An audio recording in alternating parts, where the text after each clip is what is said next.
조류 충돌 현황이 바뀌거나 좀 위협적인. 네네. 제 세주 먼저 잠깐만요. 마이크 들고 쫓아간다.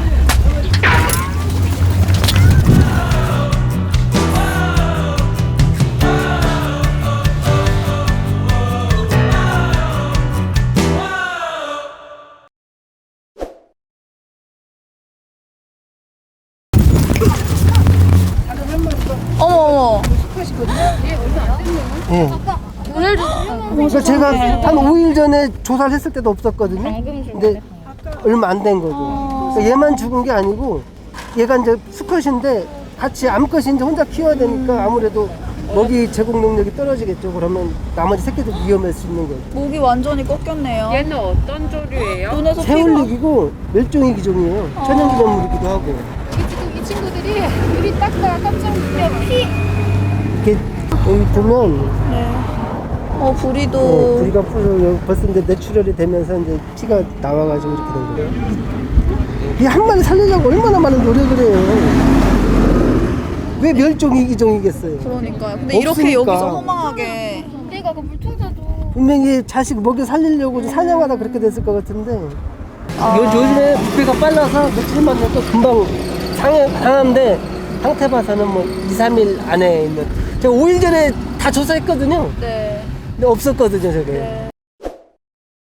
과거에 자연 다큐멘터리 촬영 일을 했었습니다. 한 10년 동안 환경부에서 주관하는 센서스를 하고 있으면서 새에 대한 관심이 많았었죠. 언론에서 새 충돌된다는 얘기를 가끔 들었어요. 가족들이랑 같이 시작을 해봤는데 실제로 조사해보니까 와우, 생각보다 너무 많이 죽는 거예요. 이런 짧은 구간 방음벽에서도 서너 마리 이상씩은 계속 죽어나갔었으니까요. 계속 해야 되겠다는 생각이 들어서 아니고 한 6개월 정도 조사를 해서 내 데이터를 가지고 있었는데 생태원의 김영준 선생님께서 녹연에서 부착 사업을 한다는 얘기를 듣고 이제 부딪힌 사례의 대표적인 데이터가 있고 그 데이터를 토대로 붙일 만한 곳을 선정하게 됐고 녹색연합에서는 시민 자원봉사자를 모집해서 붙일 수 있다고 하니까 그게 잘 맞아 떨어진 거죠.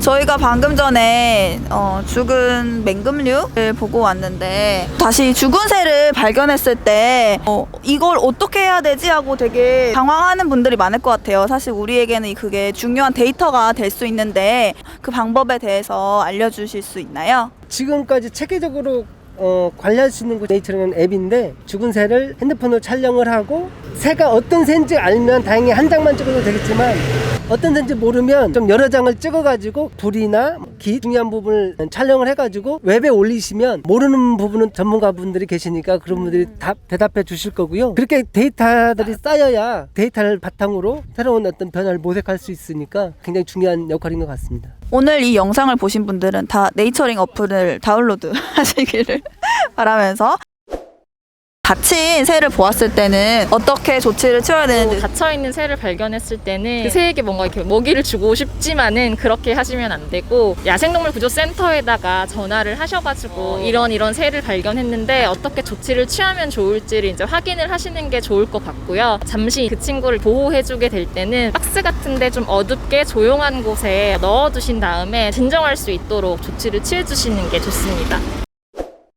근데 2년 반 동안 계속 조사를 하면서도 보면 그만 될 때도 된 것 같은데 늘 일정 수 이상 늘 조사할 때마다 나와요. 신규 방음벽 같은 경우는 이제 환경부 고시가 나와서 무조건 이제 점이 설치가 되게 돼 있어요. 저쪽 사산 쪽 아파트 단지 앞에 큰 방음벽이 있는데 거기서도 민원을 넣어가지고 방지 대책을 세워달라 했더니 맹그누 스티커를 붙였더라고요. 저 같은 경우도 집에 맹그누 스티커를 붙였어요. 그렇게 알고 있었어요. 효과가 있다고. 실제로 이제 조사를 해보니까 실질적으로 맹그누 스티커가 붙여 있는 곳에도 많은 사체들이 나왔고 맹금류 모양의 그 면적만큼 방지 효과가 있는 거예요. 지금까지는 그 무지에서 비롯된 행정착오였겠지만 지금은 이제 알아야 돼요. 모르면 배워서라도 알아야 되기 때문에 그래서 행정착오가 아니라 이제는 직무유기인 거죠. 일반적으로는 모를 수 있지만 일을 하는 관청에서는 분명하게 이 정보에 대해서 알고 있어야 된다고 생각합니다.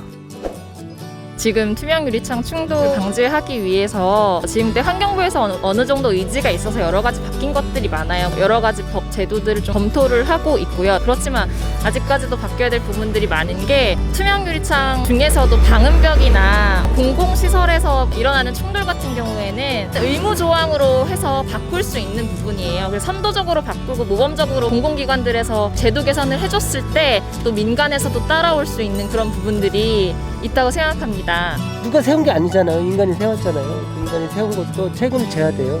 기존에 세웠던 적어도 방음벽, 공공 건물만이라도 의무적으로 스티커를 붙일 수 있는 법제도가 반드시 있어야 된다고 저는 생각합니다.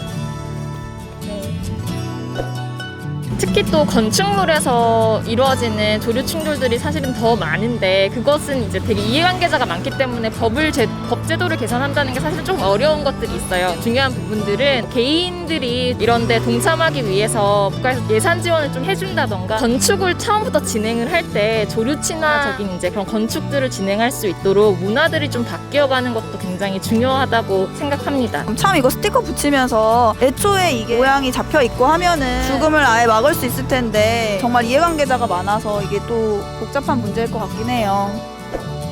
기후위기 시대에 생물다양성이 굉장히 중요한 키워드로 떠올랐는데 생물다양성이라는 게 우리한테 굉장히 멀게 느껴지는 일이잖아요. 근데 우리에게 되게 가까이 있는 새들이 직접 우리 옆에서 죽고 있는 일들을 해결하는 것이 생물다양성을 또 높이는 일, 기후위기를 해결하는 일 중에 하나가 아닐까 생각을 합니다. 죽음의 유리병!